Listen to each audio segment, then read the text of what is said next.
Hello दोस्तों, आज हम कंटिन्यू कर रहे हैं from question number 4। Last video में हमने देखा था this is from class 11 exercise 6.1 question number 1 2 3। Last video में कंटिन्यू कर लिया था। आज हम डिस्कस करेंगे question from 4। Okay, so I hope आपको लास्ट वीडियो में समझ में आ गया होगा। अगर नहीं देखा है तो प्लीज़ आइए और उसको भी चेकआउट कीजिए और देखिए किस तरीके से कैसे क्वेश्चन को सॉल्व किया था। ओके,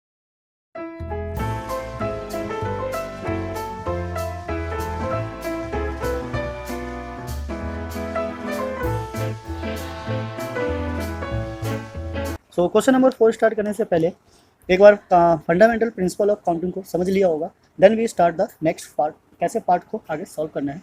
सो यहाँ पे जितने भी क्वेश्चन होंगे सारे वर्ड प्रॉब्लम में ही होंगे और सबकी जो स्टेटमेंट होगी वो क्या होगी, अलग अलग होगी। कब किस में क्या गिवन है, कैसे गिवन है, अगर वो चीज़ आपको समझ में आ जाता है तो obviously you can find all the answer, right. So हमें क्या करना है, यहाँ पे हमारे पास कुछ नंबर्स गिवन दिए हुए हैं, तो हम ट्राई करते हैं उससे समझने की कि क्या करना है, कैसे क्रिएट करना है। This is question number 4। How many 5 digit telephone number, तो हम 5 डिजिट को फॉर्म कर लेते हैं 3 4 and 5 can be constructed using 0 to 9। सो 0 से 9 तक के जो नंबर होते हैं उसमें टोटल कितने नंबर्स होते हैं 10, बिकॉज 0 को भी इंक्लूड कर लेंगे और 1 से तो काउंट करते ही हैं। Each number started with this, तो ये जो नंबर है ये यहाँ से क्या हो रहा है, स्टार्ट हो रहा है, ये फिक्स है, यहाँ से स्टार्ट हो गया। No digit appear more than once, और किसी भी डिजिट को हम एक से ज़्यादा अपेयर नहीं करा सकते। तो ऑब्वियसली अगर 2 डिजिट यहाँ पे यूज़ हो गया, टोटल नंबर ऑफ डिजिट कितने थे 10, दो को निकाल देते हैं तो कितने बच जाते हैं हमारे पास 8। ओके, तो इसको ले लेते हैं, this is first second and third. इसमें ऑड इवन का कोई कंडीशन गिवन नहीं है, तो इट मीन्स हमें कहीं से भी स्टार्ट कर ले उसे कोई फर्क नहीं पड़ता। So we can write word first place can be filled by 8 ways। तो फर्स्ट प्लेस को हम कितने डिफरेंट वेज में फिल कर सकते हैं 8। अब रिपीटेशन अलाउ नहीं है, तो same second place can be filled by 7 ways. तो सेकेंड प्लेस को हम कितने वेज में फिल कर सकते हैं 7। Now the third place can be filled by 6 ways. तो यहाँ पे जो टोटल नंबर ऑफ वेज है ये आ गया। सो यहाँ से जितने भी नंबर बनेंगे केवल 3 डिजिट के बनेंगे, बिकॉज 2 डिजिट ऑलरेडी पहले से फिल है। सो टोटल नंबर ऑफ क्या पूछा गया है, telephone number. So total 5 digit telephone number is equals to 8 into 7 into 6। ठीक है, तो 5 डिजिट यूज़ करेंगे बिकॉज 2 पहले से ऑलरेडी फिक्स है, तो बस इन्हीं को मल्टीप्लाई करना रह जाता है। 7 इंटू 8 होता है हमारा, दिस इज वॉट 56 मल्टीप्लाई 6, और इसको मल्टीप्लाई करेंगे तो 6 इंटू 6 इज 36 और 6 5 30 और 3 is here. So 336 total 5 digit phone number can be form by the using 0 to 9। ठीक है, and digits are not repeated. तो ये हमारे पास क्या है, total number of phone. I hope आपको समझ में आया होगा, इसमें कोई बड़ी चीज़ नहीं है, बस आपको बेसिक समझ रहे हैं, देन आफ्टर उसके बाद क्वेश्चंस को सॉल्व करना। Okay, so now come to the next question number 5। So now the question number 5, question 5 is what, a coin is toss 3 times, एक कॉइन को 3 टाइम्स टॉस किया जाता है। The outcomes are recorded, how many possible outcomes are there. तो ये तो हमने 10th class में देखा था, ये 3 कॉइन को टॉस करते हैं तो टोटल पॉसिबल आउटकम्स कितने होते हैं। सो फंडामेंटल मल्टीप्लिकेशन प्रिंसिपल को अगर हम देखें, मतलब फंडामेंटल प्रिंसिपल ऑफ काउंटिंग, तो मल्टीप्लिकेशन ही होता है। तो यहाँ पे हमारे पास क्या आ जाता है, now since question number 5, a coin has 2 faces. ठीक है, by fundamental principle of counting this should be what, all numbers are what multiply. तो जितने भी टर्म्स होंगे वो क्या होते चले जाएंगे, मल्टीप्लाई होते चले जाएंगे। तो यहाँ क्या लिखना है हमें, what possible outcomes. So total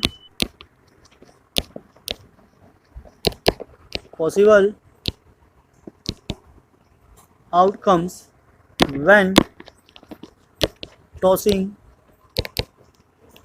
3 coins। तो 3 कॉइन को जब टॉस करेंगे तो कितने टोटल आउटकम्स आएंगे, 2 मल्टीप्लाई 2 मल्टीप्लाई 2। हाँ, वैसे ये लास्ट टाइम बताया था कि अगर 2 की पावर n हो जाए, टोटल नंबर ऑफ जो भी मतलब n क्या है, नंबर ऑफ ट्रायल्स, तो टोटल नंबर ऑफ आउटकम क्या होंगे 2 raise to the power n। तो हम इससे भी कर सकते हैं कि अगर n यहाँ पे हमारा 3 है तो 2 raise to the power 3 multiply करेंगे, so this will be what 8। तो हमारे पास टोटल 8 पॉसिबल आउटकम्स हो जाते हैं व्हेन वी थ्रो 3 या मतलब टॉस 3 कॉइन्स। तो अगर 5 होंगे तो 2 की पावर 5, 2 हुआ तो 2 की पावर 2 इस तरीके से आराम से फाइंड आउट हो सकता है। ना come to the question number 6। Question number 6 क्या कह रहा है एक बार देख लेते हैं। We have given 5 flag of different color. How many different single can be generated if each single color required the use of 2 flag one below other? तो हमें क्या करना है, मतलब 5 फ्लैग ऑफ डिफरेंट कलर है, मतलब फ्लैग्स है। Now how many different signal, तो ऐसे कितने सिग्नल्स बनाए जा सकते हैं, जनरेट किए जा सकते हैं। Each signal require the use of 2 flag, तो जितने भी सिग्नल बनाए जाएंगे उसमें क्या कर सकते हैं, बस 2 ही फ्लैग को यूज कर सकते हैं, वन बिलो अदर। तो ये कुछ इस तरीके से बन सकता है हमारे पास। टोटल कितने फ्लैग है, 5 फ्लैग है। तो ये कोई सिग्नल बनाना है, ठीक है, वन बिलो अदर। तो दिस इज व्हाट फर्स्ट ले लेते हैं, दिस इज व्हाट सेकंड ले लेते हैं। तो जो फर्स्ट प्लेस होगा या फिर जो फर्स्ट कलर होगा इसे सिग्नल को बनाने के लिए, तो एट फर्स्ट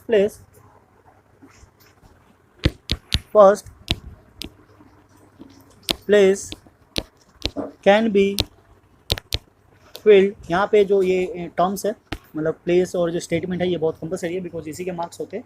तो अगर ये स्टेप्स नहीं लिखोगे तो ऑब्वियसली मार्क्स भी नहीं मिलेगा। First place can be filled by 5 different veg.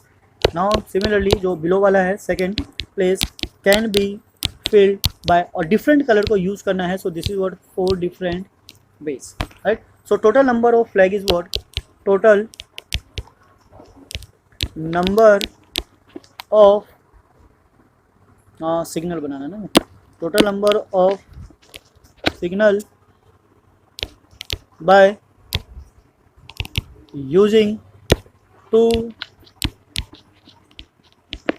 Different flag is equals to 5 multiply 4। So इन दोनों को मल्टीप्लाई करो, सो दिस इज व्हाट 20। तो हम ऐसे 20 सिग्नल्स बना सकते हैं जिसमें मतलब 2 डिफरेंट कलर को यूज़ किया जाएगा अगर हमारे पास 5 अवेलेबल है, राइट। तो आई होप आपको समझ में आया होगा। ये आप डायरेक्ट भी कर सकते थे, 4 मल्टीप्लाई 4, तो स्टेटमेंट वाइज तो हो जाएगा, पर हमें क्या करना है, उसको रिप्रेजेंट करना है, आंसर को शो करना है। तो उसके लिए we have to represent the मतलब ऑल सिचुएशन और रिप्रेजेंटेशन जो भी होता है स्टेटमेंट वाइज वो एग्जैक्ट सही होनी चाहिए, so that you can get full marks. अगर स्टेटमेंट सही नहीं होगा तो फिर ऑब्वियसली मार्क्स नहीं मिलेगा। अगर डायरेक्टली करना चाहे, अगर ये MCQ है तो डायरेक्टली हो सकता है, 2 यूज़ हो गया, 8 मल्टीप्लाई एक कम करते चले जाओ, सो जेट फिल हो जाए। यहाँ से 2 multiply 2, this is what 5 multiply 4, ये तो डायरेक्ट आ जाएगा विद इन अ सेकंड, ये सेकंड का काम है। पर हमें क्या करना है, फंडामेंटल प्रिंसिपल ऑफ काउंटिंग को यूज़ करते हुए क्या करना है, उसको स्टेप बाय स्टेप करना है। MCQ में ये सब चल जाता है, पर CBSE में ये नहीं चलता। CBSE को चाहिए फुल सॉल्यूशन, तभी आपको मार्क्स मिलेगा, अदरवाइज मार्क्स नहीं मिलेगा, ठीक है। तो कभी कभी ऐसा होता है कि IIT के जो भी एंट्रेंस एग्जाम होते हैं वो तो क्लियर हो जाता है, पर CBSE में मार्क्स नहीं आ पाते, क्योंकि वहाँ पे क्या होता है, शॉर्टकट्स को सिखाया जाता है, और शॉर्टकट पे CBSE में मार्क्स नहीं मिलते। तो आई होप आपको समझ में आ रहा होगा। हमें स्टेटमेंट चाहिए फुल एक्सप्लेनेशन के साथ। तो हमारे पास जितने भी मतलब क्लासेस के NCERT को हमने सॉल्व किया, पूरी एक्सप्लेनेशन के साथ किया, उस वजह से करोगे आपको CBSE में फुल मार्क्स मिलेंगे, ठीक है। सो फिलहाल हम इसको यहीं एंड करते हैं, यहाँ से हमारा कंप्लीट हो जाता है क्या, एक्सरसाइज 6.1। टोटल 60 क्वेश्चन थे, ज़्यादा क्वेश्चन नहीं है। सो बाकी नेक्स्ट वीडियो में हम स्टार्ट करेंगे एक्सरसाइज 6.2 और देखेंगे वहाँ पे क्या है और किस तरीके से क्वेश्चंस को सॉल्व करना है। तो फिलहाल हम यहीं अलविदा लेते हैं, मिलते हैं फिर नेक्स्ट वीडियो में। जब तक के लिए जय हिंद, जय भारत, थैंक्स फॉर वॉचिंग।